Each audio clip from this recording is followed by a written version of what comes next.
The mythology is the person that works the hardest is going to be the one that wins. That was not true in my case. Dr. Jeff Spencer. He's famously known as the cornerman to champions. He's guided top performers like Olympic gold medalists, Tour de France winners, and world-class business leaders. He's also a former Olympian himself who learned early on that the work harder mentality is a myth and that his key to winning was actually doing less. We're driven by fear, but we also have another side of ourselves that wants to honor our talents and wants to make a positive mark on humanity. So these two things are in conflict. What did you have to unlearn as a young man? When I backed off, it didn't do as many high-intensity workouts as them. I would crush them in the races. Child prodigies, they never pan out, never. They always blow themselves up because they can't take the pressure. It's just baffling to me how sports teams spend so much money on talent. What's that part that you've observed that's led to where you are now? Of like how you've seen where you're getting more out of life with doing less?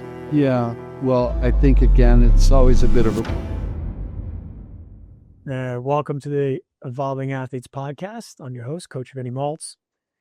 Today's episode is one I'm especially excited about because I get to introduce not only an incredible human being, but also my own coach for the past 3 years now, Dr. Jeff Spencer. Dr. Jeff has been called the core man to champions, and for good reason. He's worked with Olympic gold medalists, Tour de France winners, world-class business leaders, and some of the top performers in their fields. What makes him special isn't just the results, but I know it's the wisdom, the clarity, and the consistency that he brings to being able to help people perform at their absolute best. So it's truly an honor to have you here today and to share some of the insight and experience of all of us. Welcome, Doc.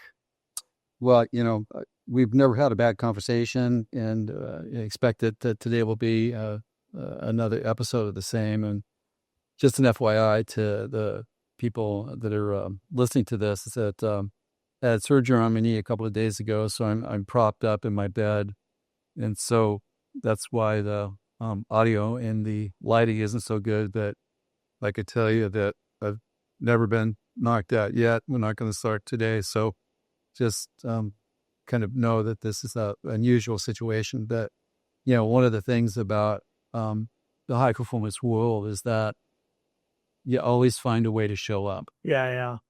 No, and that's, what's so exciting about, your story, right? When you talk about being in this type of situation, right? The adaptability and just, that's one of the receivership, right? I mean, that's always been your jam that I always love about, and that's what excites me most is, walking through that journey with you, right? Of like, so I guess we kind of dive in, right? You're where you are in this moment right now, but when you think about, your history of like, can you recall one of those first moments of where you kind of had that epiphany as coming up as an athlete, right? Because, tell us a little bit about, how you started off as an athlete, what that looked like initially, and then, kind of talk about that, that identity that you had of where this whole process kind of began from those games.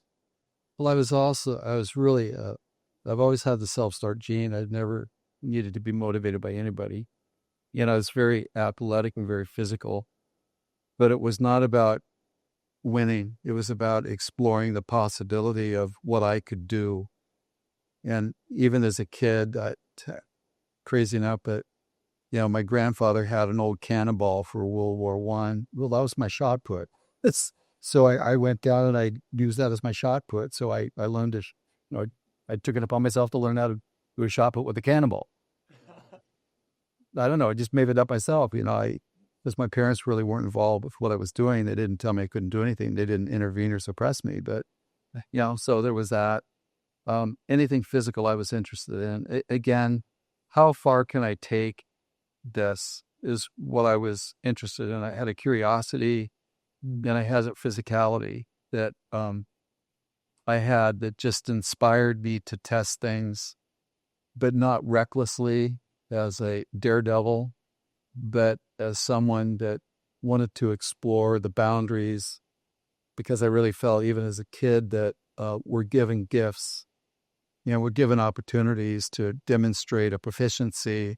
And I felt that part of my life and honoring that life was to show up and take these things that showed up to the fullest extent of which they could be developed. So when I was 7, I thought it would be awesome to be an Olympian because I saw the guys marching into the stadium on the opening day parade, and I wanted to do that. I thought that would be the coolest thing ever.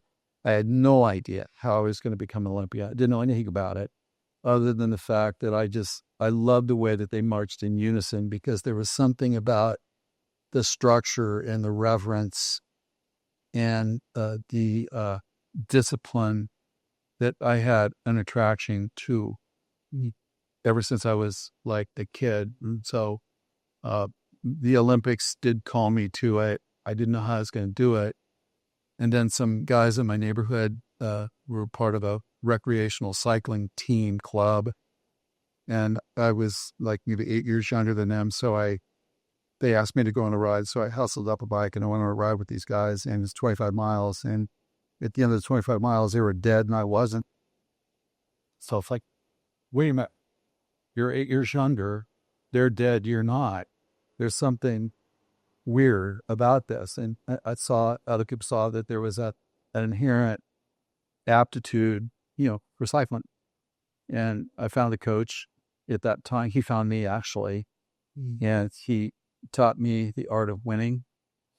And it wasn't trying harder, but it was learning what to do and how to tactically think and how to develop yourself as a thinking, thoughtful athlete that could find the balance between effort to recovery and play an honorable game, not to crush your opponent, but to engage in a very healthy competition to test yourself against each other. And so, 11 years later, because I kind of made a declaration to self that I'd give myself 10 years to become an Olympian. So I wrote on a little piece of paper my plan. I did a T-shirt that said USA Olympic Team on it. That was my motto. That was my logo, actually. Then I had a very simple motto I gave to myself, and it's like work hard, be brave, no excuses. So that was my program that I self-gave myself. And luckily I had people that cared about me, that showed an interest, that helped awaken my potential. As my coach said, look, if you don't have it, then you become an Olympian. I can't make you an Olympian. It's already got to be there. I can tease out of you what's there, but I can't put something there that's not there. And that was the first really important thing that I realized, is that we all have hidden talents that we have no idea that we have, that need to be awakened through proximity to other people. And when we expose ourselves to certain situations, then that which is silently latent, it's almost dormant within us, gets turned on, and we can then see it, because our ability and our potential, you can do a blood test for potential. You go in there, hey, can I see what our potentials are if the blood draw right? Or there's not like an organ, let's do an MRI of your potential organ and we'll see what's in there. It isn't like that. There's an innate potential that's invisible that needs to be awakened. And so that became very clear to me. And it also was clear to me that I couldn't create my own path forward. My own will couldn't crush reality to get me there. I needed wisdom. And I was a kid that was very willing to accept guidance, not because I couldn't make my own decisions, but I was not temperamental. I wasn't difficult to work with. I was willing to do what it took to become an Olympian without any assurance that a 10-year investment would end up being an Olympian, because there was only one guy in the U.S. that went in my sport, cycling, for that particular event. So my odds were 1 in 360 million that I would actually do it. But with good help and people that cared about me, because I was the kind of kid that people would be willing to invest in because it was not temperamental. I showed up on time. I was compliant. I did the homework. I asked good questions. I wasn't obnoxious. And people were willing to kind of work with that and tease that potential out of me that eventually led to my becoming an Olympian 10 years later. Yeah. That's amazing. The one thing I always love about, the wisdom you're always sharing is the proximity aspect, right? I think, in today's world, especially with a lot of youth, there's a lot of this, hey, if I just look online and I get more information, I'm going to learn the thing. Or if I just listen to some expert, I'm going to learn the thing. Talk about how you understood, like that initial raw kind of feeling of when you were younger as you were coming up, about the importance of that proximity, of what that looked like in your, in your youth, of like knowing like, all right, I have to go be around this energy. So like in his example, right, is in the hockey world is I'll try to help players understand of what can you do at a training facility? You're at the gym. Yeah. Can you ask them, is there a way I can get in with the pro players at some point, with the college players? Like taking a young player and saying, can you get surrounded and get that proximity to see what it looks like, what it feels like, so you get a better understanding, as opposed to thinking this is what it is, that you experience it, right? One example I always give is how often I see Division I players who get drafted, or major junior players in the hockey world. Well, they get drafted and then they think they're such hard workers, and then they go spend a summer with NHL players and they're like, wow, I had no idea. Yeah. So at your youth, talk about that proximity wisdom that you felt was like, yeah, like something is drawing me towards that innate knowledge, but you obviously made the most of it. Well, fortunately, I had a great coach, because the coach is that I'm going to teach you the art of winning, but it's not to showcase you and put you on a pedestal to show how great you are. It's to honor your talent. And so what he said to me is that I'm going to invite you to come and join my training group. My training group is of world and Olympic national champions. I want you to come and I'll create your program for you. But if you understand what it is that we're talking about, and you understand what we're doing, it means that you have it within you to become an Olympian. So I was around it. I understood it and I saw it, because I could see the meaning and the purpose and delivered intention behind everything. And it made sense to me to do that. And I 100% agree that if you want to be something, just get in that environment as quickly as possible, as deep as you can go, to know what it's really like. I know people that went to medical school and they went through residency. They spent 15 years to be a surgeon. And then when they got there, it's like, I don't want to be a surgeon. It's because they had a fantasy in their mind of what it was, but they hadn't lived it.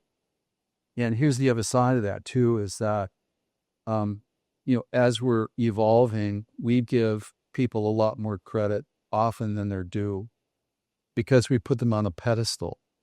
One of the most important things for an athlete or anybody to understand is that people are people, people are human. We all share that common denominator, but somehow we give people more credit and we're intimidated by them because of the credit that we give them. But if we're around and live with them, there comes a really important point in their career development where a person says, hey, if they can do it, I can do it. I don't believe that they're any smarter than I am. I can do this. And you're only going to get there if you're around them. And you hear the guy burp, or you hear the guy say something that, what he just said there is not really, the highest caliber of something, but he said it. So maybe this guy isn't as big or as good as I think he is. I've given him way too much credit. And I can't underestimate or overestimate the value in being in proximity to people. Yeah, you're going to emulate them, initially, but eventually you're going to see, hey, there's no difference here between me and them. And when you get to that point, that's where you believe you can do it. And that's a necessary milestone that we have to have. And then with that belief, we need to kind of upgrade that from belief to knowing. Yeah. Knowing is, like for me, when I was competing, I had a knowledge that I could perform at the same level as the guys that were winning. It could become Olympians, but I needed to be an equivalent of an Olympian to know that I could do it, which is differently than believing it. Knowing it's like game over. I'm just not there yet. And so when I competed in a national championship and I beat the existing national champion in one of 3 races, because in sprint cycling that you're paired, and when you get to the quarterfinals and semifinals, you do, the guy who wins 2 of 3 races is the one that advances. So I beat him on the first one, and so I lost the second 2 because of technical errors of just lack of knowledge and experience at that time. But the fact that I beat him, I know that means I could be an Olympian. And so we need to be around that. And we need to study these people. We need to see how they talk. We need to see how they eat. We need to look at the reality of what it is versus the perception that we have of them, because we can't deem media sources as being exactly credible. Their idea is to sensationalize everything and make these people like mythical gods that are untouchable. Well, they're not. And we need to know that, because when we've stripped that away, and it takes time to do that, but we want to kind of start with that idea in mind, then we have another level of assurance and confidence of what's possible and whether or not the energy and time that we're investing in the future is viable moving forward. So that would be one of the most neglected things that I see, is that people don't do that. Yeah. They read all the magazines on how great the people are, but it doesn't show the barnacles and the flaws and the scar tissues. It's way too much credit to people. Yeah. No, amen. And I love how you talked about, the knowing, right, of like the importance of that. Like conceptually, we'll talk about in our culture of I know is greater than I think. You've got to get to a space, a lot gets filled in with I know, not I think. I'm questioning it. I know it. So talk about that as like, one of the last things of like for transition to kind of next segment of like, when you talk about your identity, a lot of us deal with is high performing champion kind of minded that are so driven. Clearly you had that as a young kid, you realized that. Was there anything you, when you recall, you had to unlearn in your process where it was like, all right, I'm so driven. I clearly I have this vision, but then what did you have to unlearn as a young man? I was like, all right, this has to be better. Yeah, the biggest lesson that was perhaps the hardest to learn was the mythology is the person that works the hardest is going to be the one that wins. Mm.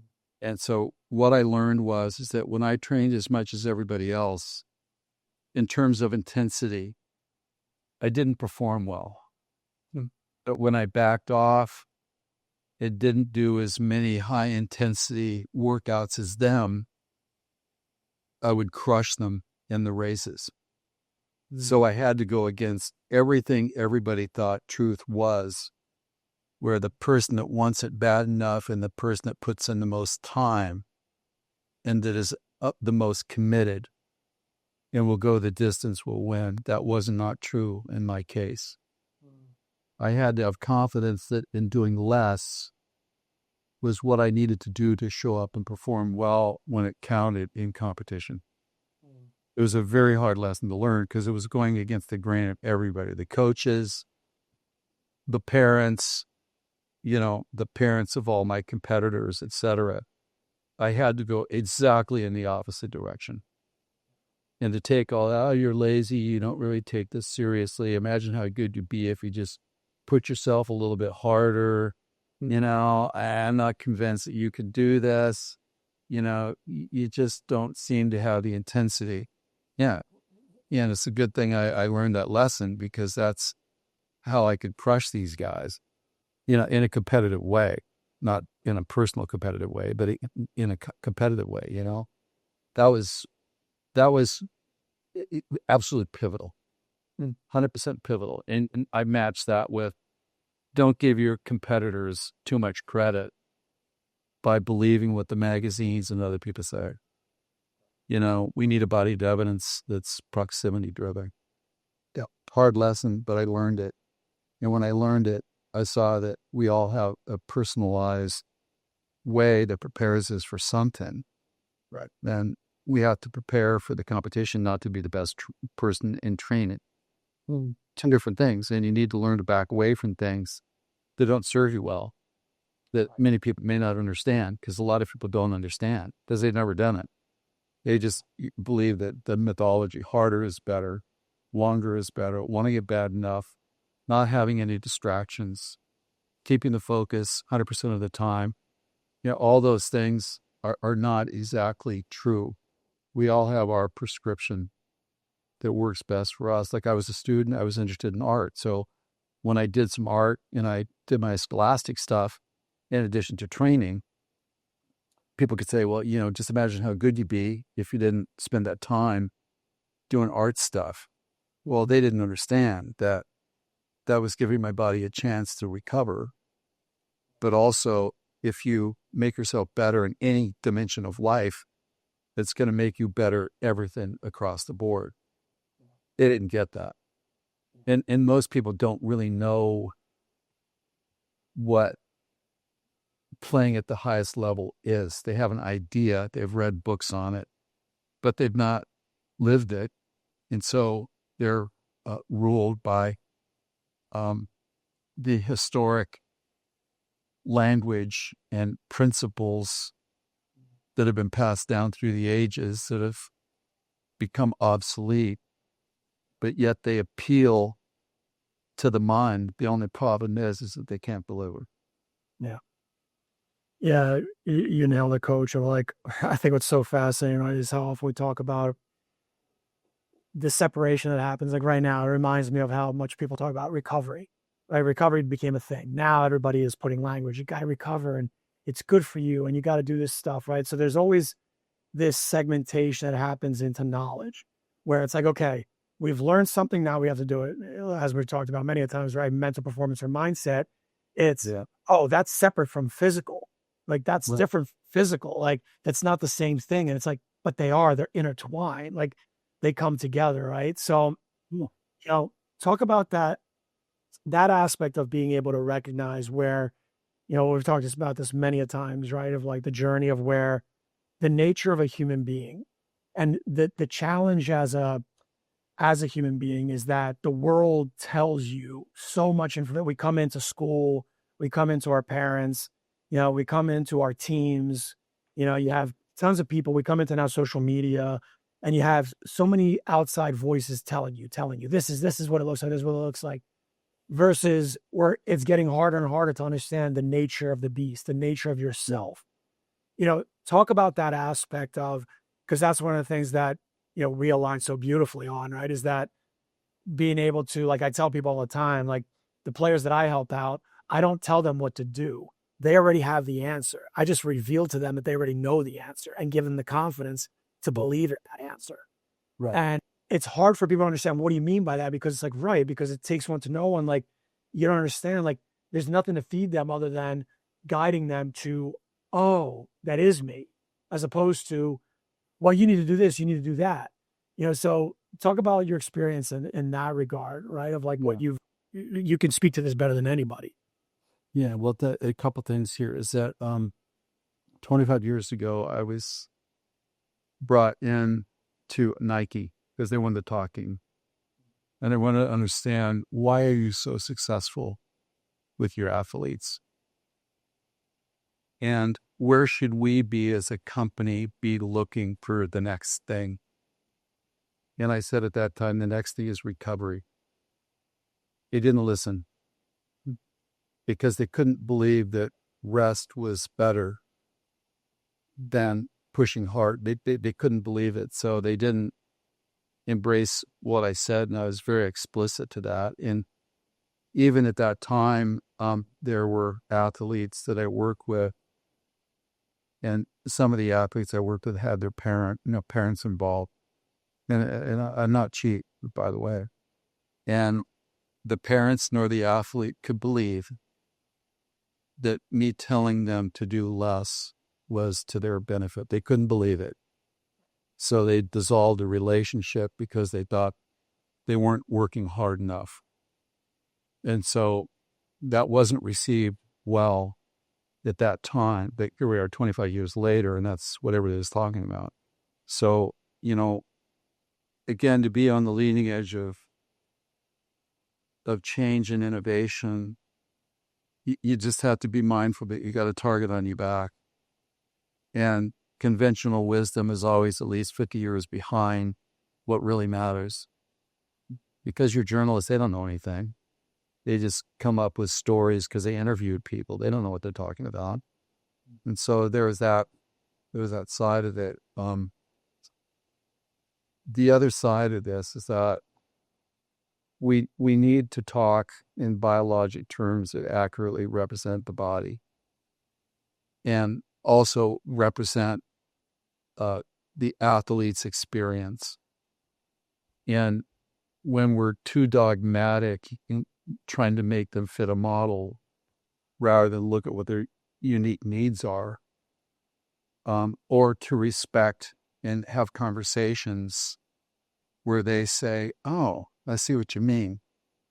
Or, I kind of thought that. I'm glad you said that because I was thinking the very same thing, but I didn't want to say anything because it was different than what everybody else was talking about. We have to kind of be ready to go against the common wisdom, because the common wisdom is usually wrong, quite honestly, or it's outdated by a factor of a couple of decades. And so in our conversations with the athletes like that I have, one of my friends, Bo Eason, he was a pro football player and he has a son that's a prodigy. He said, well, can you talk to my son and help him out a little bit? Because I'm only his dad. He doesn't listen to me. Well, duh. So what else is new? So I talked with them and I said, look, here, your dad's asked me to share with you a couple things here. And his name's Axel. Axel. I said, look, Axel, I'm going to talk to you as if you're going to be playing in the Super Bowl this coming weekend, like the real Super Bowl. You're going to be Brady this coming Saturday. I'm going to talk to you like that. We're not going to have a low-level conversation about nice. We're going to talk about reality here. And I'm only going to share with you what I know to be true, that history has proven to be true, on how you compare yourself to do specific things at specific points in time. And anything that I'm going to tell you, I didn't read from a book, but there's an historical point of reference that has proven itself to be true and consistent over time, because that's something that we can trust. And it may be different than what other people are talking about. So, for example, in his case, he, as a prodigy, people were already written the record books that he was going to create. And the expectations were so high, he was afraid to do anything because he felt that he was going to let people down if he wasn't perfect, because of the talent that they all embellished on him. And I said, the most important thing right now is we just do the one thing that really counts at any point in time. So when you're playing offense, you got to read the defense. You got to call audible at the line. Well, that's what you do. That's all I want you to do, is that the play that you call in the huddle is an estimate about what you think the defense is going to be. It's a guess. But you get out there and you realize a different defense and you call the audible. That's all I want you to do. That you don't need to do any more of that. And so he kind of learned that, there are, but I appealed to his common sense. I didn't try to motivate him to do something that he didn't understand. I treated him like he was a pro player already. Because when you introduce that young, then you grow up with that normal. It's not like you have to go through all these steps from thinking like a child to thinking like a mature adult, because they understand adult stuff if you talk to them like a human. And you explain to them the why behind what we're doing now and the value of this. I think we discount our use ability to absorb and understand things, and we often revert back to more primal methods of this is the way it's always been done. This is the way we're going to do it. That may be obsolete for the last 2 decades. So it's complete. You have to gain the trust of the athlete because you're talking to them as a human first. Yep. And you're asking them questions like, what do you think about this? So you let them tell them their story. Yeah. And at the right thing, you confront it. If they need an adjustment, you say, yeah, what you said is right. We can improve that a little bit by saying X. Then all of a sudden you have a relationship. And when you have a relationship that's appropriate for the age, then you're not rushing their development, because child prodigies, they never pan out. Never. They always blow themselves up because they can't take the pressure too much too soon. Or they get beat and somehow they thought that they were invincible because that's what everybody told them. They'd already written the record books for these guys. It messes them up. So relationship is everything. We ask them questions. What do you think about this? You kind of forced them into saying something, which is great, because then they realize, well, hey, I could talk to Coach Finn. He listens to me. There's no judgment, and we sort of work it out by that. So to me, relationship is everything. Yeah. And you can't rush the development of a player.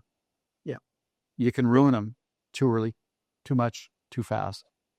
Yeah. I hope that kind of answers the question. Oh, 100%. You nailed it. I think that's what makes it so unique, and what I always loved about our relationship, right, is that, coming from the hockey world, I always grew up with leadership that was very authoritarian. I'm going to tell you, do as I say, not as I do. No. And it was very much of that world of, to this day, there's still tons of coaches, right? We'll say, it's one of the biggest things when I talk to any one of my, whether it's NHL players or college players, Division I, the highest levels, right? Those champion-minded players, they say the same thing of like, the biggest turnoff to them now is talking to a coach or a leader where they know you don't practice what you preach. You're not in a foxhole with me.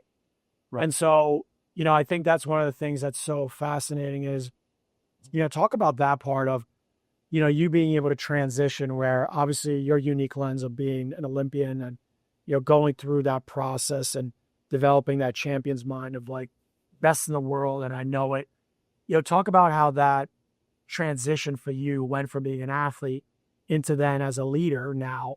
And what did you notice in that process for you? How you evolved through that process of learning about, I got to give to you where I'm at, but also let you grow, right? In the way, like you said, is that because you're so delicate and you're so good at that, but it's also the wisdom, right? Of obviously gain of like your concept of peek around the corner. It's just your innate ability to call things out. Like I remember when we first started, you're like, all right, it's going to take you about 2 years to get there. And I bet you're like, it's insane, man. He's like freaking Yoda. But as a leader, that's what I appreciate so much about working with somebody like you, where I'm not dealing with you didn't do this, and you like the usual, like these are the things that need to happen versus no, I'm there to guide you and support you through this process. Like, talk about that of how you were able to transition and take that away from the experience of being an Olympic athlete and going through that to then here's how I'm transitioning into being a leader. What does that look like for you?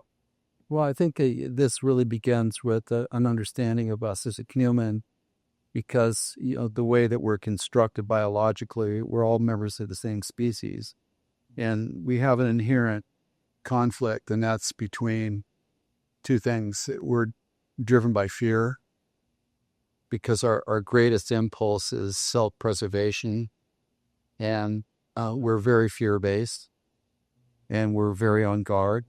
And we make decisions out of fear and conflict avoidance.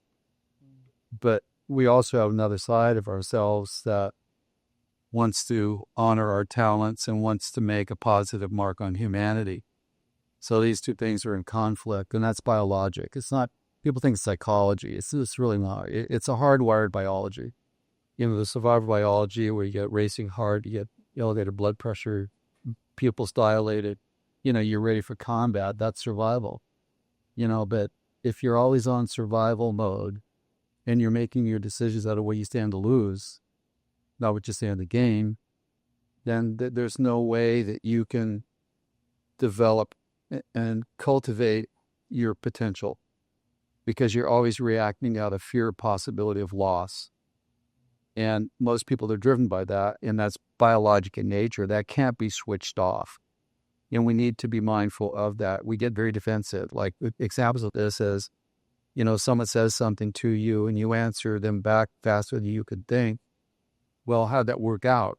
It usually ruined a relationship, because what you said was something that was defensive against considered assault, that was provocative, that ruined a relationship. Well, yeah, I know. Well, that was accurate. That wasn't me. Well, it was you, because it came out of your mouth. But that was the side of you that's always making decisions out of what you fear that you may lose if you don't do something. And if you make all your life decisions out of fear of potential loss, there's no way that you can gain access to your potential to itself.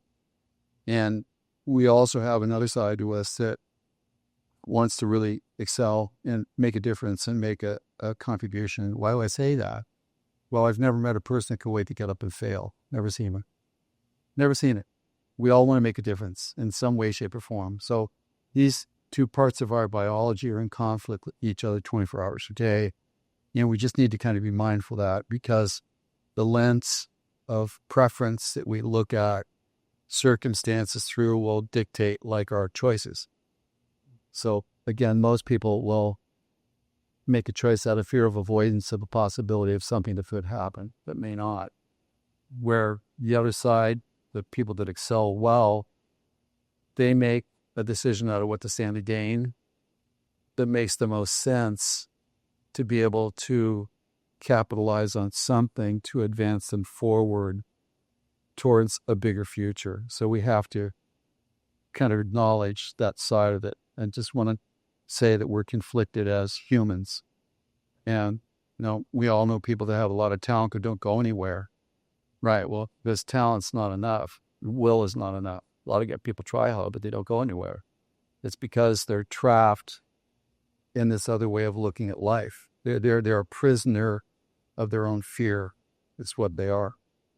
And the people that succeed, those are the people on paper that shouldn't win but do. Well, how's that happen? Well, because they have found a way to make choices that optimize their ability to perform. And generally, that's a number of things as a collective that allows them to perform greater than the sum of the parts. So I just want to be really clear that we have this biology working within us, that there are no exemptions from people I've worked with, Bono at U2, Tiger Woods. Everybody's got this. There are no exceptions to that rule. To answer the second part of this, and remind me again what the second part was. Yeah, like as a leader, right? What, Yeah, like how? okay. Yeah. I got you. So as a leader, over time, you will see patterns emerge that are very consistent. Meaning that if I see this, I know that this is going to happen. Just because I've seen this enough time to trust that this is what it is, and it's not that we read it from a book, that we've observed it, we can deem it as real. And when we have enough experience through introspection, because we've questioned the reliability of this idea of, can you accept things that seem like they're counterculture?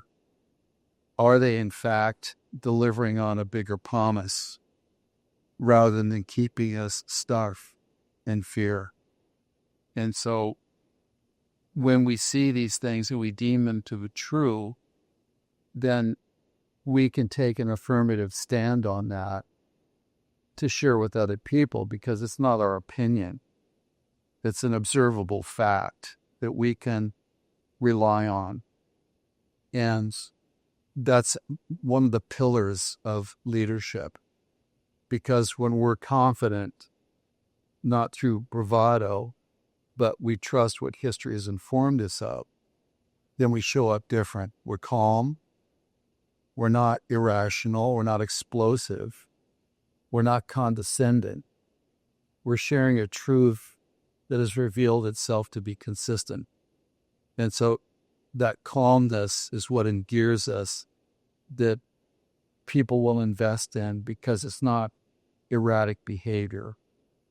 Erratic behavior is a coach that, too much motivation too often, pep talk, belittlement of team. You guys suck.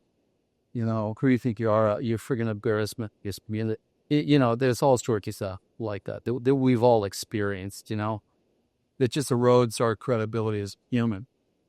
And so, with the leadership side of it, you got to be consistent. You have to be able to, and through that consistency of message and presence of being, people gain a trust in leadership, which is the first part. You have to trust the leader. And, the leader, if they make a mistake, then they'll admit it on the spot. They will absolutely admit it. And then they will move on, get everybody back on the horse again to be able to move forward.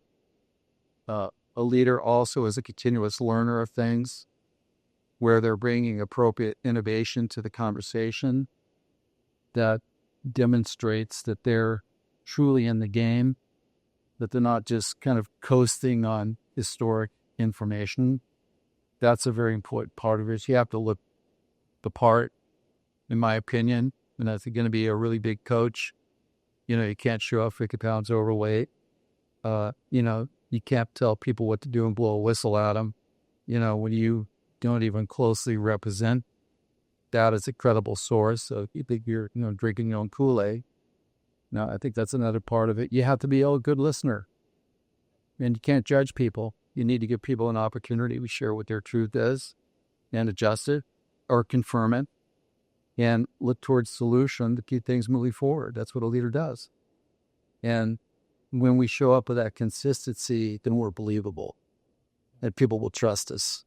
Yep. It's not a dictatorship.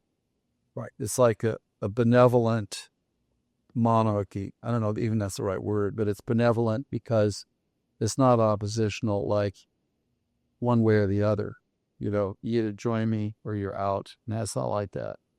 And there has to be a rational presence of being that will listen well and invite conversation so that people feel heard and validated, and they're not afraid to share things.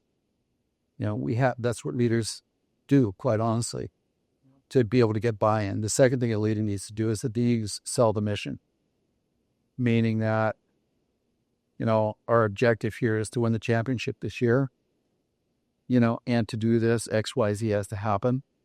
So we're going to be initiating things that will take us towards that outcome. And we have to be mindful that ideas that we do have may change in process. As new innovations and opportunities arise, there will be corrections in how we move this forward towards the bigger future. And the target that we're setting for ourselves is realistic, which I think it needs to be, because if it's not realistic, people aren't going to believe you. If you're in a rebuilding year and you're declaring that we're going to win a championship, you just set yourself up for non-believability. But if it's, and you're not discounting anything by setting a lesser bar, you're inspiring belief. And if you exceed what you say the objectives are, like at the Tour de France, I'm a cycling fan, like at the objective of the Tour is to win one stage or win one day's race. Great, you win two, well, you look like a hero. Is one appropriate? Yeah, for certain teams it is. But to say we're going to win, if it's too big, people aren't going to believe. So you're dreaming, B. I don't believe what you're saying. So I think those are the hallmarks of leadership. But leadership is a privilege that is gained and maintained and cultivated over time through consistency. of being a really good listener, setting realistic goals, adjusting goals as we see things through the lens of present reality, not a projected possibility, and that everybody feels like they have an open invitation to share whatever they want at any time, and nothing will not be listened to, and the appropriate choices, will be made. And if a person feels like that, and they can subscribe to that and honor that, then that's a teammate that would be worth having. And sometimes, teammates that want everything their way, they're not worth having on the team. And if they have parents that are like that, and it's not worth having them on the team because you don't want to deal with the parents. Sometimes the parents who are worse to deal with rather than, hey, happily, why isn't my kid playing? I want accountability for this. So I hope that sort of encapsulates, the idea of leadership. And I'll just say one more thing here is that leadership doesn't self-perpetuate itself. It's something that needs to be demonstrated consistently over time, that has a very short life expectancy, that needs to be re-upped and confirmed continuously over time to maintain its status. Otherwise, people aren't gonna believe it. Not possible. Yeah, exactly. Well, kind of like, you hit on earlier the biological nature, right? Or just we have to understand about the nature of people. What do you feel in that regard when it comes to leadership? Is there also that biological wiring of just like, some people are just born leaders, or is it something that it's more of a made as a combination of both? Like, what's kind of like your take on that responsibility that comes with it, right? Because I think a lot of times, I give the example of how there's that player in the locker room who, even though that person's the captain, everyone in the room knows that's the captain. No letter, but everyone knows that's the captain. Right. That's not, What's your take on that? Because I feel like a lot in the coaching realm, there is a lot of, well, that person should be the coach, not that person. And unfortunately, it's a major imbalance in the ecosystem of the coaching world. Yeah, I would say that that's correct, because it should never be looked at as a hierarchy that you climb up.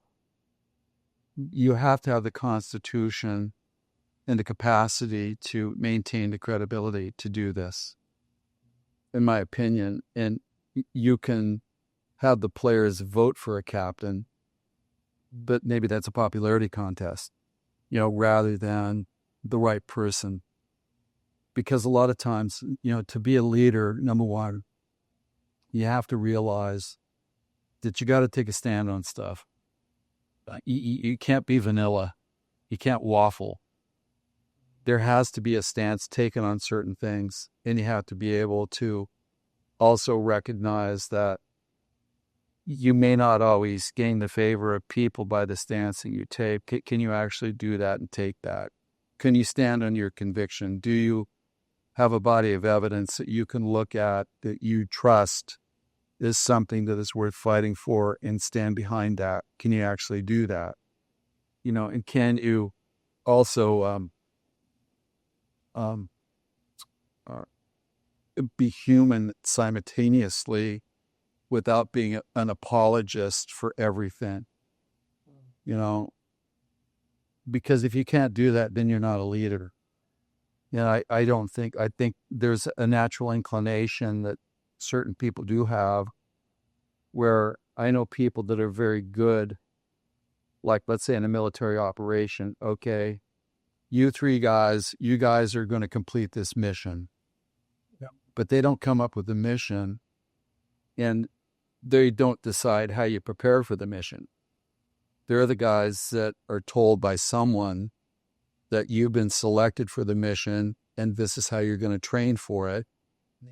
And then you guys are going to get on the helicopter, and you guys are going to be the ones that execute it. And they're people that are absolutely 100% set up for that. They're the people that you want. These are the people that don't second guess. These are the people that don't gossip. when the boss isn't there to create dissension at the water cooler. These are people that you know will absolutely execute to the 100th degree because of their faithfulness. They're not leaders. They're the executors. And then the leaders are the ones that, as I said previously, they have a natural inclination to be able to share objectives and the reason behind them and create a structure and manage the structure with credibility because they know they're being fair. They're not being democratic in a sense that everybody gets a vote. No, you guys, what I tell you is what it is. Otherwise it's going to be nasty like chaos. And I do feel that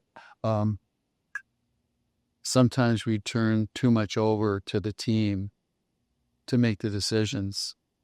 And maybe the captain is chosen for popularity rather than really the ability to demonstrate leadership. And, leadership may not be the guy that scores the most because it's not an equivalent.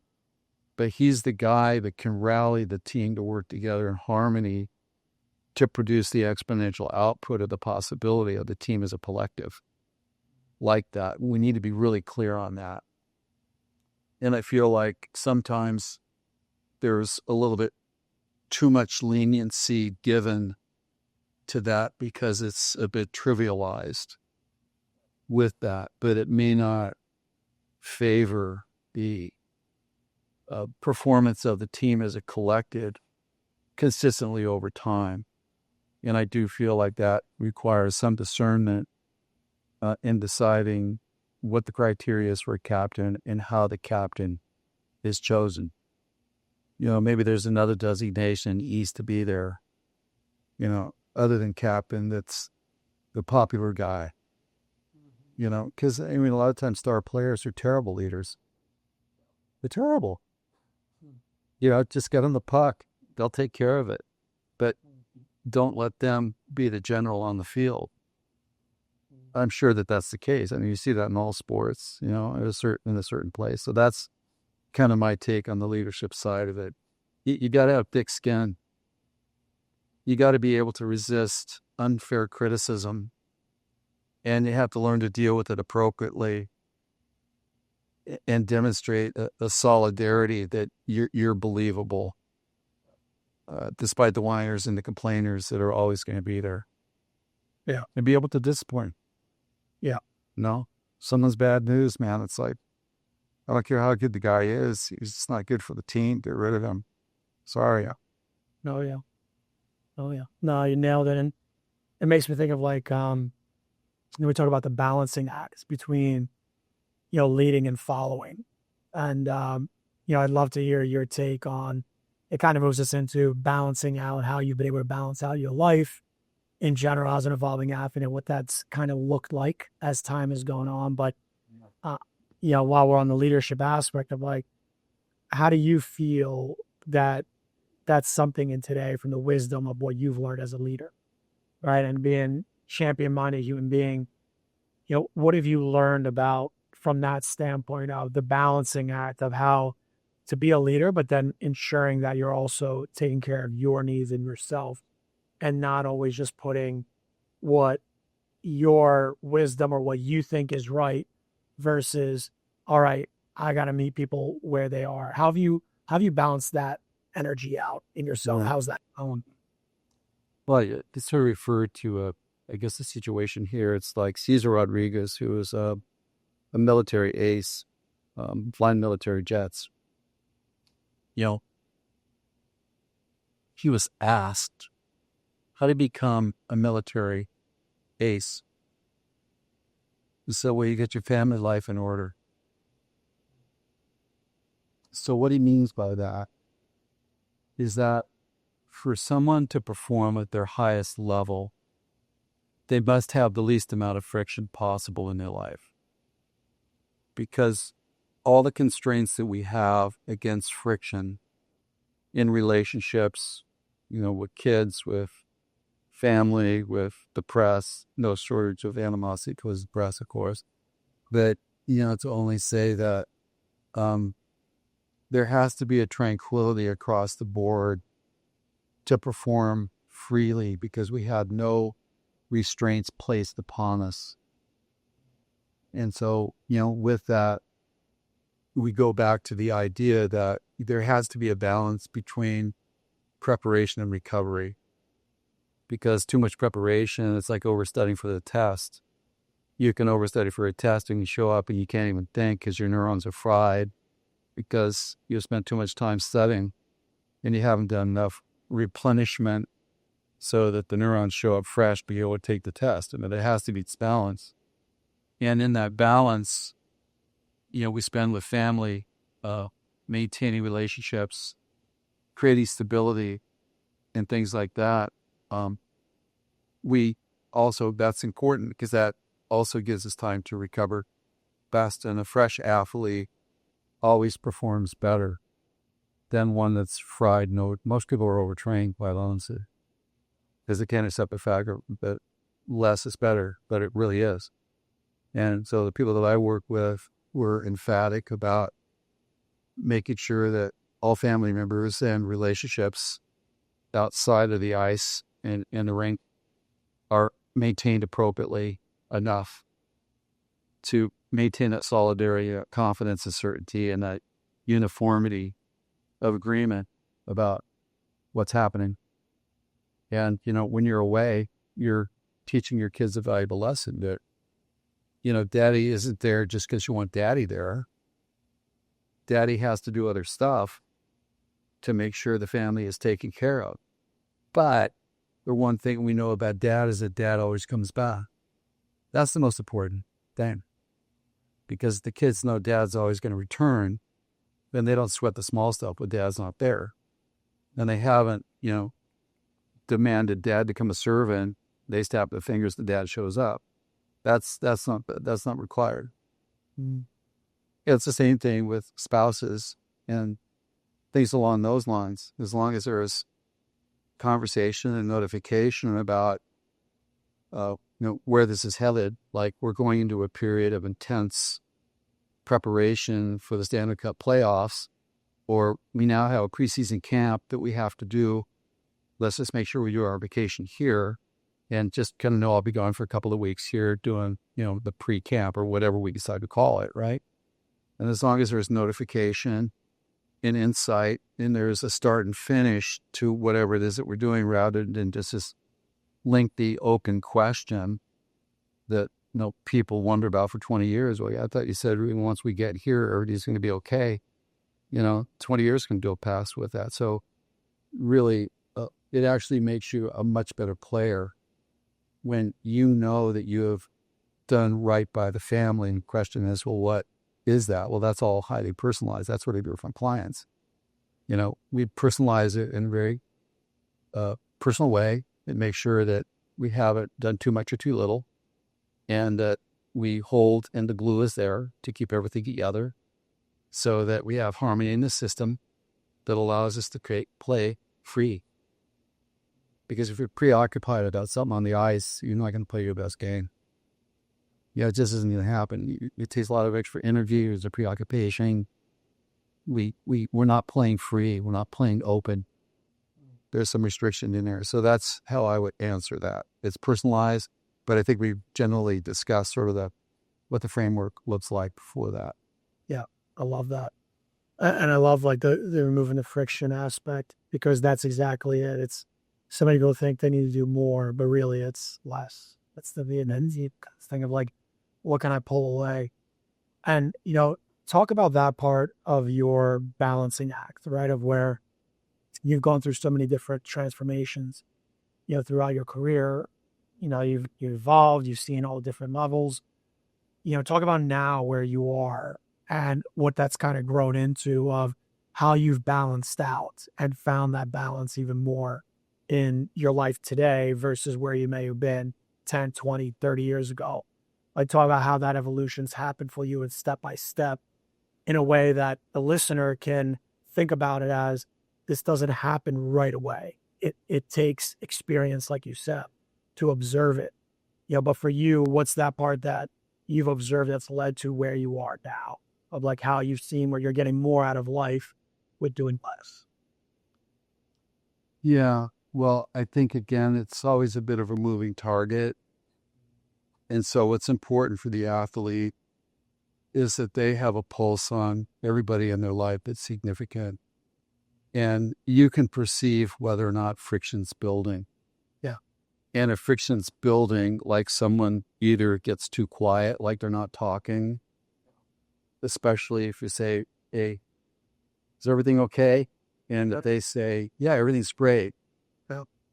Stop immediately. That's an emergency brake. Stop. Oh, Because that means everything's not okay. oh, For you, like, and that's what I mean. Is for you personally, is that kind of like you've observed, like in your own life, of like, yeah, this is the kind of stuff that, all right, I got to be aware of. Yeah.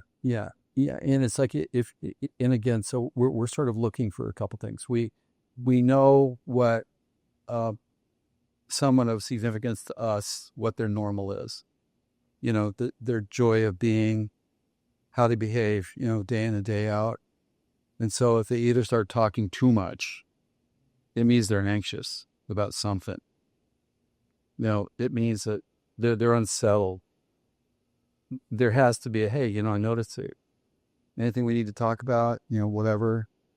Or if a person gets real quiet and when you ask, hey, is everything okay? Yeah, that's great.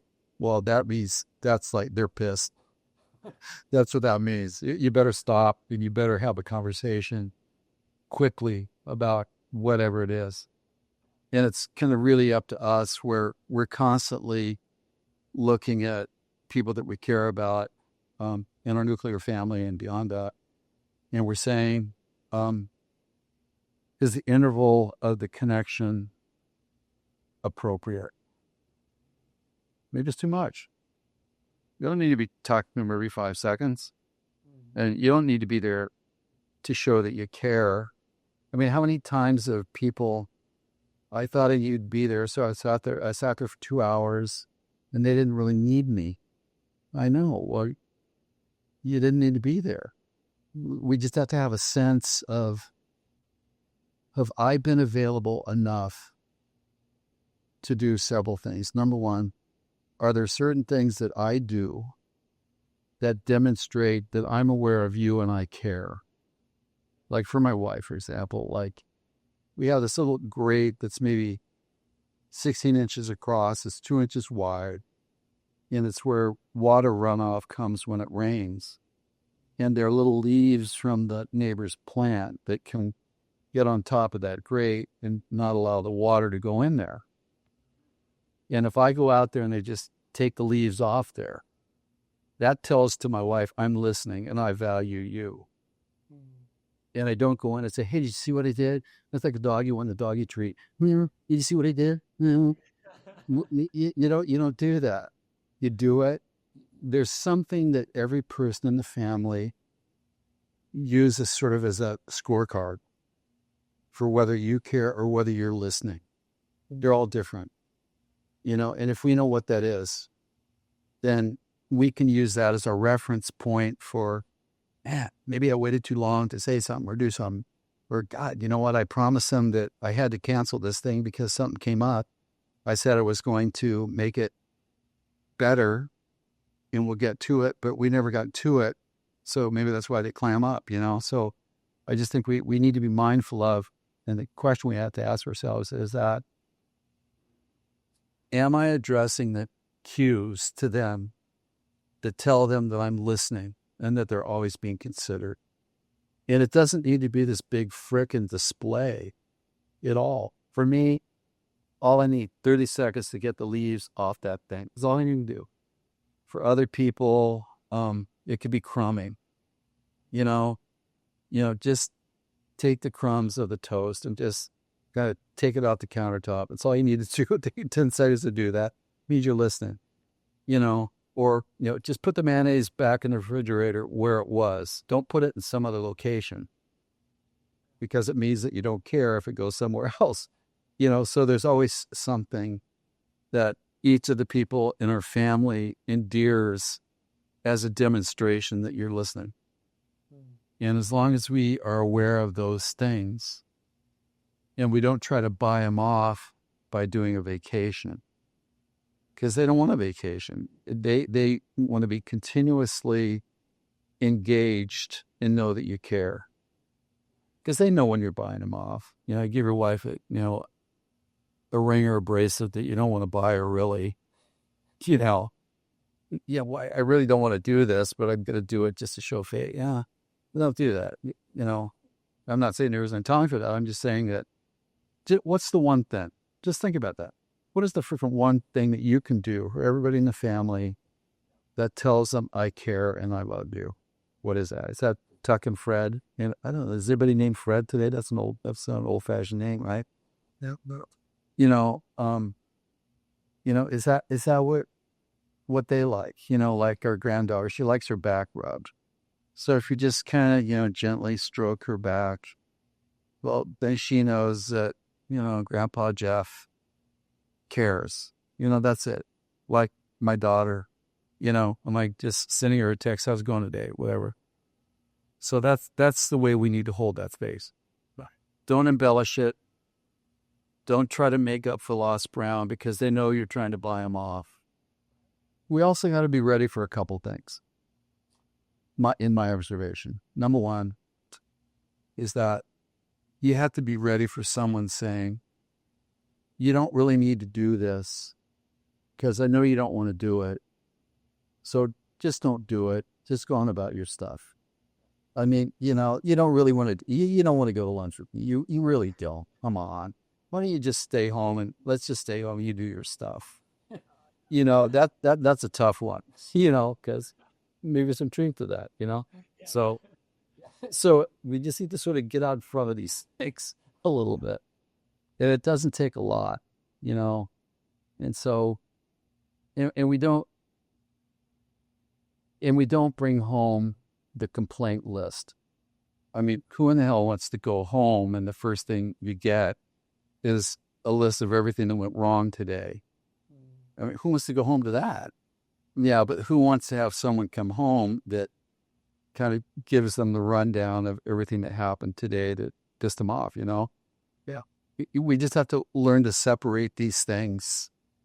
And we have to learn an etiquette that's very personalized.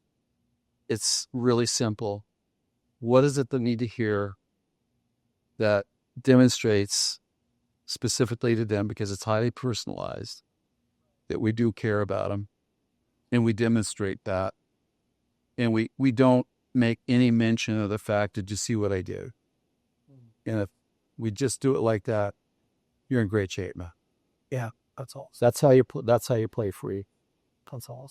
And I love it's such a simple balancing act in terms of, and this is always what's fun, right? That we always talk about how it's so simple in nature. Just be consistent, small little plays, consistently that are meaningful. You're listening to the other person, and then just be mindful of the balancing act of this is a different environment than the other one. This is in the same place. I think goes to, pearls of wisdom. We can't hear it enough because it sounds so crazy simple, but man, is it complex for the human experience till I understand I can actually be mindful of these things and do the work consistently at it. Doesn't take as much, and I can stop the quote unquote bleeding.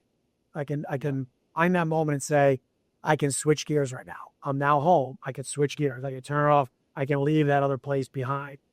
And again, it's a lifetime of work, right? It's not something that it can sound easy right now as we talk about it, but that's the whole point of the balancing act. Is like you're always revising that, updating the software to know, all right, I'm getting a little better at these things that are universal. They're not going anywhere. Right. Yeah. So if you kind of pull back and look at what we talked about so far, you've really said that this isn't that complicated. No. It's just initiating the key things that really matter, and we talked about leadership. We talked about, staying in favor with family and loved ones. We talked about what a leader does to demonstrate and endear confidence from people. We talked about self-reflection as an athlete. We talked about, what is the captain, what is the captain not, what is it that is done in teams that keep old mythology alive, that's really detrimental, that needs to be replaced with another sobriety that history has shown us to be true. This is what we're talking about here. And if we look at these 5 or 6 key things that we discussed and the application of executing them, it's pretty easy to do. It's hard to trust because it goes against what all the experts are telling you. Right. But the experts are usually people that have come up with an idea, but they've never done anything. Yeah, it's like Karl Marx, who came up with the idea of socialism, communism. He had never did shit in life. He was basically a trustafarian. He spent all his time in the library coming up with ideas that have never proven themselves to be true whatsoever. Maybe that's not a right comparison, but it just popped into my head, so I thought I'd say it. And so I think we prune this back to the 5 or 6 key things and the categories that, as a collective, create a presence of being that enables parts of an organization and group to work together collectively. And when the collective parts are in harmony, working together, then they produce exponential outcome that you can't achieve by trying harder or wanting it more badly. It's not a function of that. And it's interesting because most of the things that we're talking about are very different in what people believe it to be, but then that kind of goes back to the human fear-based survival mindset, looks at things through a certain perspective that it deems to be true. Work harder, want it bad enough, make all the sacrifices, including your family, and you'll get there. But the champion mind, a mind is something that critically evaluates, interprets, edits, stores, routes information in a thoughtful way with explicit timing. That's very different than a mindset that's rigid, that applies just an idea or a single thing. So we can see that distinction really does matter. And the player that you want, and we also discuss players, and we said that you've got those that are the executors, and you have those that harmonize team to be able to go exponential. And so they may not be the people that get the front page photo or the accolades, but yet they set the stage for that. So there's a place for many different types of personalities that all play a vital role. And we can't pretend something is when it's not. We can't do that. And it's not a popularity contest either. Leadership is making a choice that just is. And if you have players that you're 90% committed to everything that's being said, well, then that's a great player. You don't need to believe 100% of everything. You don't need to agree with it. But you better show up and put 100% of yourself into it, and not stress about the 10% that you don't really have agreement with. Because that's how it is basically with everything. Oh. Yep. No, it's funny. It's actually, it kind of leads into I wanted to go elsewhere about like what you just said of like my own journey of how I've had to wrestle with that, of just understanding that my nature understood it's going to take time, right? Keep building and all that stuff. But then there's parts where you run into certain scenarios. And as you know, when you first start working with it, it's okay, how to make it happen kind of now, or, all right, I'm taking it to heart, or it's like emotionally so like distraught of like, man, I can't believe this happened, versus it's just like, it's the way it is. It's the reality. Talk about that part of like, it'd be cool for like, obviously having you as my coach, and for the listeners to get a little bit of a sneak peek into that, of like, talk about a little bit of that, transformation of what we went through, right? And tell a little bit of like what you observed in that process of as a leader, right, and as my coach, that has been interesting to you to watch the evolution, to give you a little say big credit, what that looks like?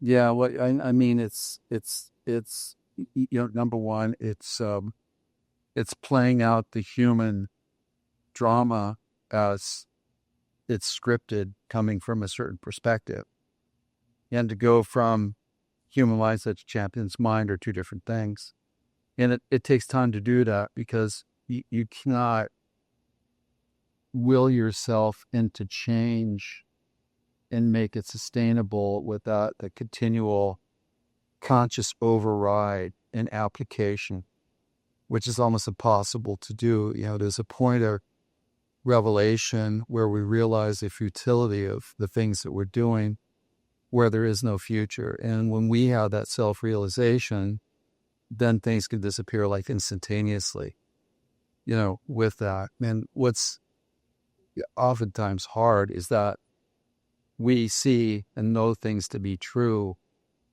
that other people can't see and they don't get, but yet they have the superior role in the vertical that is making decisions, and to have to come to peace with that. And so really it's realizing the futility of what I'm doing. It doesn't provide any level of value at all. And we have to understand, we have to create that for ourselves. People could talk about it, they could share that and all that sort of stuff, but until we really see that and understand it, it's very difficult to make constructive change. And some people can do it, some people can't. You've always had a sobriety of mind that is interesting, because you're competitive in that you're driven to produce things of value and meaning in your own life.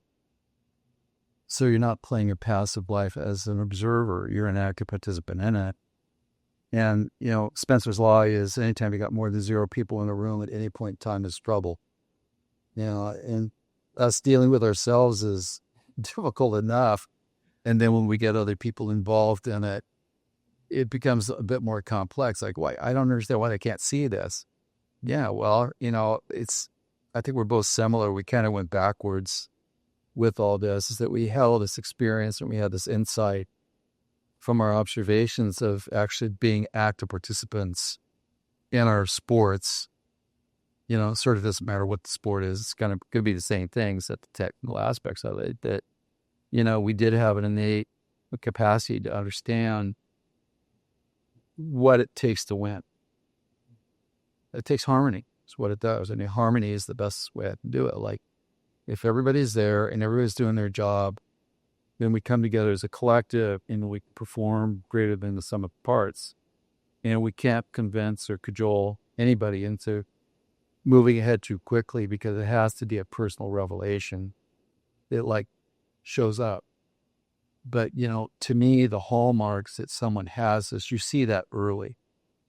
You see that they really have this capacity to do this, but there are certain developmental milestones that they need to get through, and gates that they need to move through to download all this stuff that's not working, that inherently seems like it should be, but it doesn't. And that's a process that takes time. And every decade's got a certain preference for certain things, but it was immediately evident to me, because of our conversations, that you have what it takes to understand this, but beyond understand it, to be able to construct and implement it in a way that serves everybody involved at the highest level for a group win, where everybody wins. It's very obvious to me.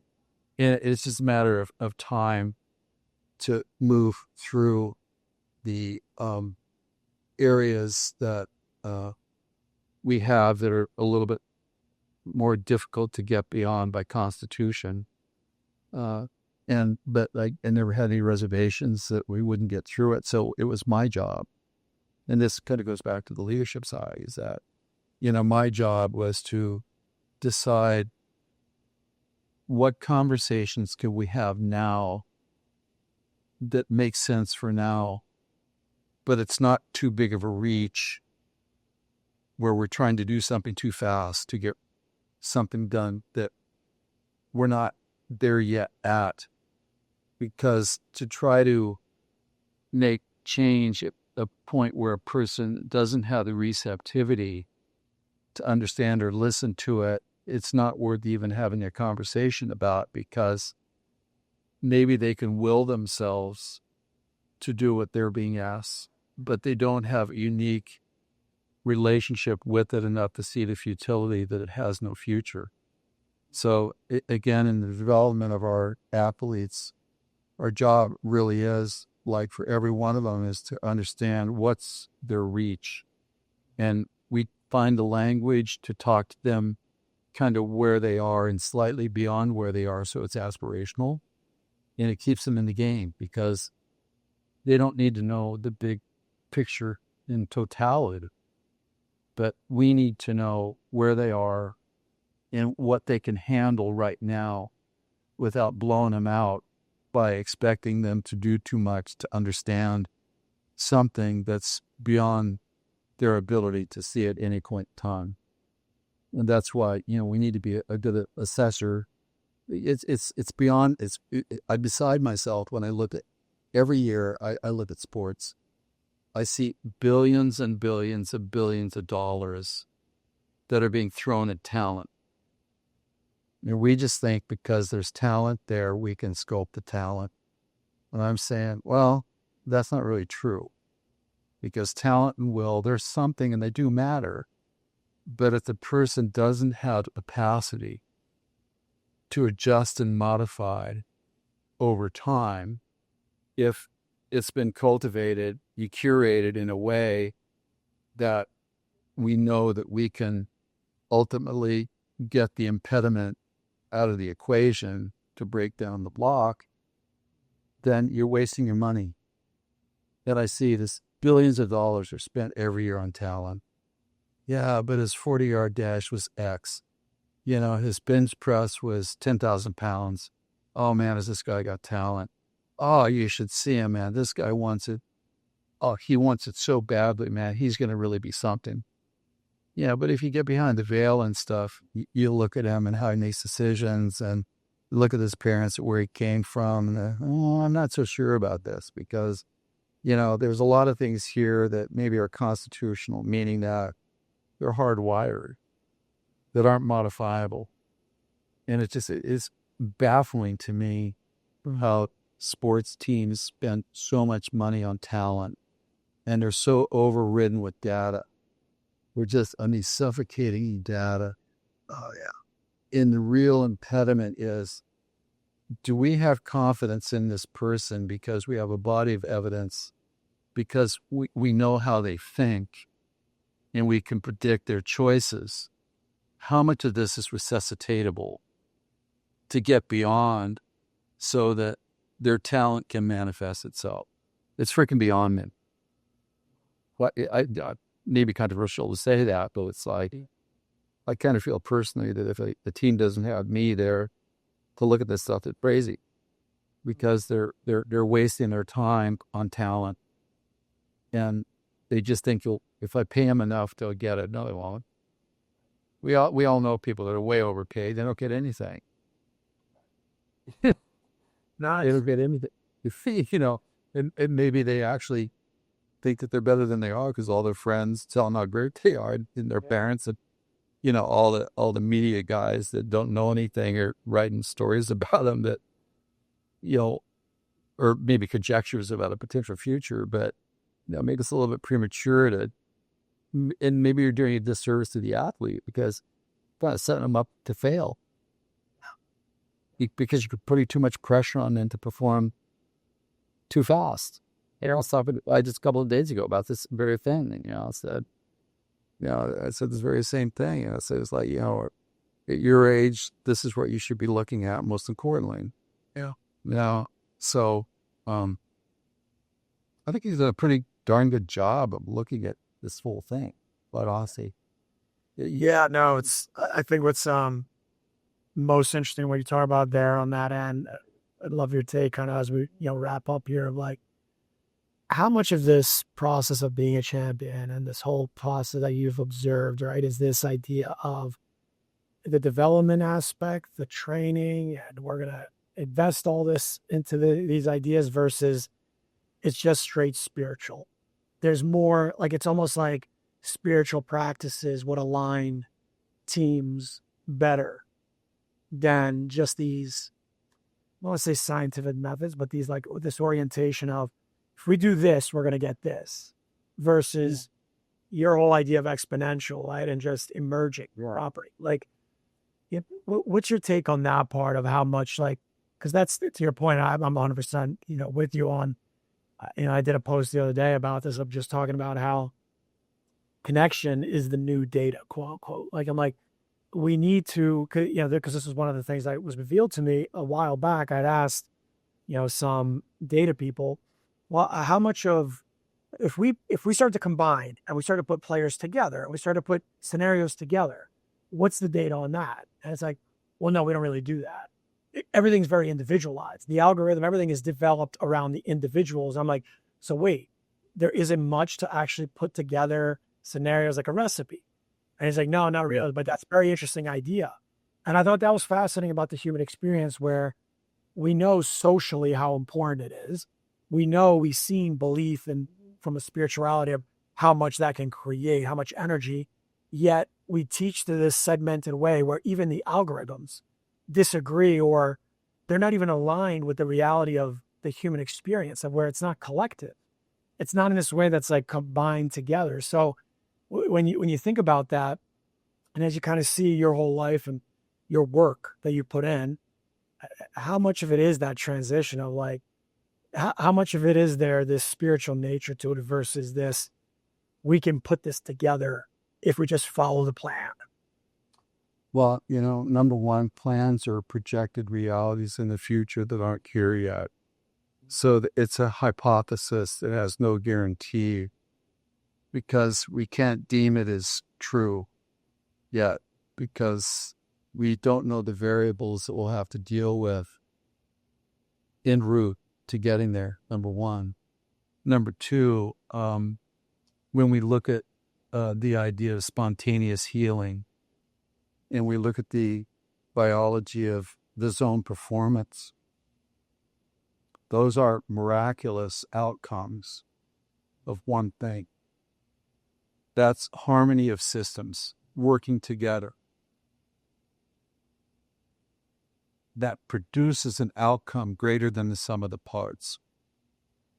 You can't will yourself and try harder to get better, because harmony in the system is the magic that allows exponential to happen. So if we decide to call that spiritual because it's not an arithmetic addition problem of specific numbers that we can name, but it's the result of certain properties that, when combined, create an entirely new whole that's greater than the sum of the parts. And to me, that's the thing. It's like, does anybody remember what country beat the American Dream Team in the Olympic basketball final?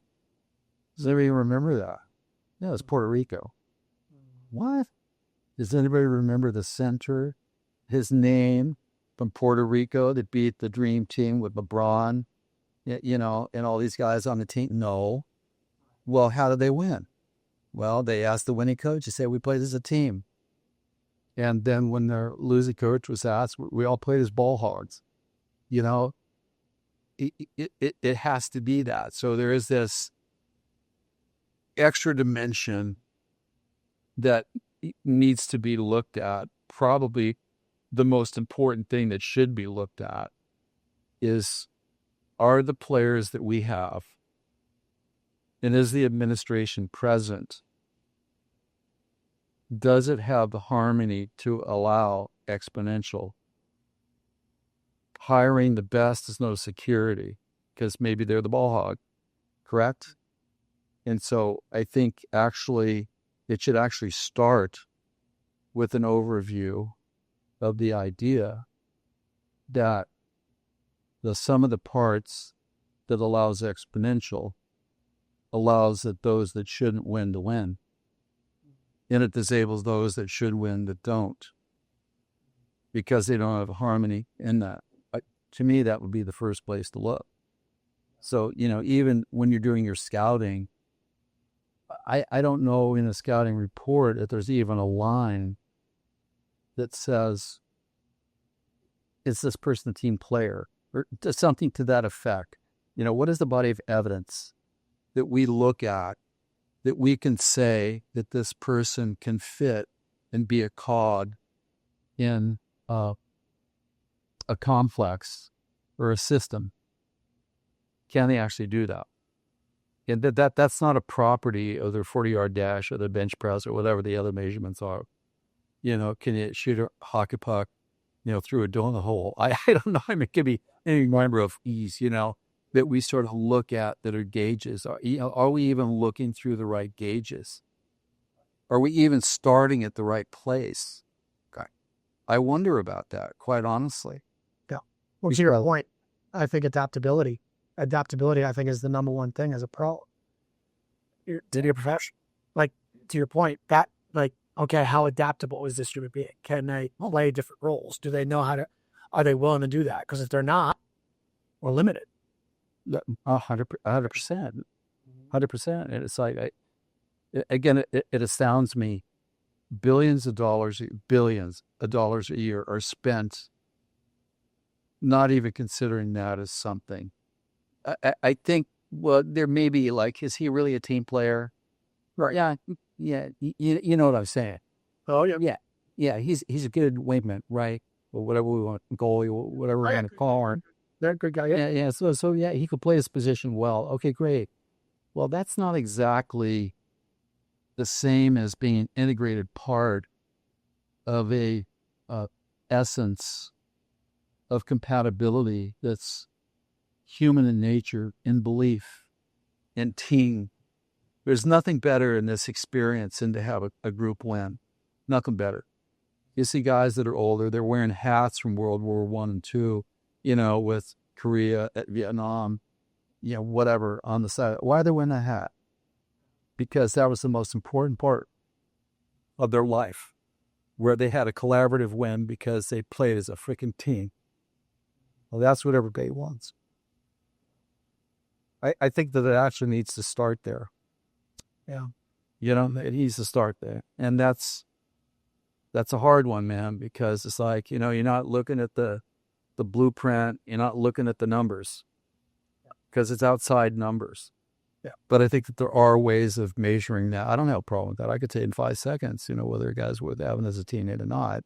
Just a couple of simple questions like that. So I think we come full circle on our conversation here.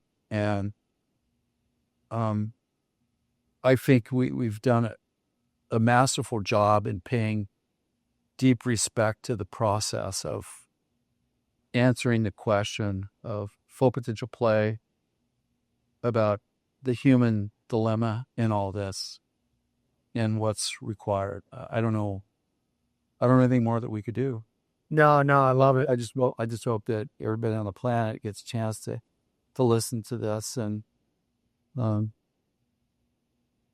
because it's been comprehensive across the board. So thank you, Ben, for making this such a wonderful experience in this conversation and being such a gracious host and being able to guide the conversation where the things that really matter do matter. And these are the things that make or break life experiences and life careers. And, unfortunately, common wisdom is usually wrong. The uncommon wisdom is usually right, but it's hard to embrace because it kind of goes against the grain of human nature and its survival inclinations. But thank you again, Taste Experience. No, yeah, no, listen, it's been a huge privilege, right, to share the space with you today, mostly at this time, and for you to set it aside and how crazy your schedule is. But you've been a friend, a great mentor, and obviously a huge inspiration on how my life turning into being a champion, just an extraordinary human. And I can't thank you enough. And obviously, I love you more than anything, Coach. And it's back at you. We're just getting started. That's all. We're just getting started. So thanks again. And, anything that we could do collectively to be able to support your team, just sort of let me know. But this is the real deal. This is the real conversation, in my opinion, that needs to be had. So thanks again, and big love, and have a great weekend. And I'll go back to looking at my volunteer and doing some more pocus on it to heal faster. Oh yeah, for sure. Well, and for everyone tuning in, if if you enjoyed the episode, make sure you subscribe to the Evolving Athletes podcast so you don't miss out on what's next. Until next time, stay curious, keep learning and evolving at all of our athletes out there. And most important, that feeling. That's great. All right, if you want to reach out to me, just www.drjeffstemcher.com. On the internet, take a look at some of the stuff I've done. It's a very simple thing. I'm not doing accolades to myself and making myself bigger than life. That's pretty simple, but we're interested in getting the job done. So thanks again, man. And I recommend. No, absolutely. Check it out. Awesome. Thanks, everyone. Thanks, Mom.